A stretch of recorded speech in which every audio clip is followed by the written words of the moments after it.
You might not be thinking about the upcoming school year just yet, but your child's commute might look different if they attend Findlay High School. The district had to make the hard decision to stop busing for high school students. Laura Sandlin learns this comes after failed levies and a delay in financial relief. So Laura, what's the alternative for these students? Tim, Kaylee, transportation will still be offered, but in a different way. Pre-K to middle school students living outside of a 2-mile walk radius, as well as high school students on an IEP that require transportation, will still have busing. However, it's hard to say when busing will fully return.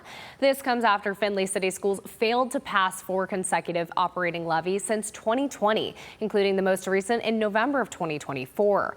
This resulted in the need to cut $6 million from the district's budget for the 2025-26 school year, including high school busing with limited services.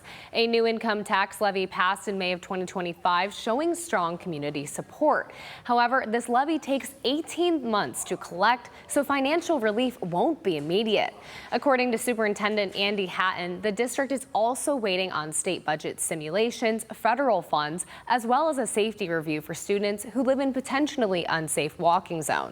Hatton says if all goes well, transportation could be reevaluated mid-year if finances stabilize. We painted a very clear picture that we had failed 4 operating levies in a row, and we had not had any new operating money approved by voters in over 20 years until May of 2025. Again, we're so thankful for that and that our community really stepped up.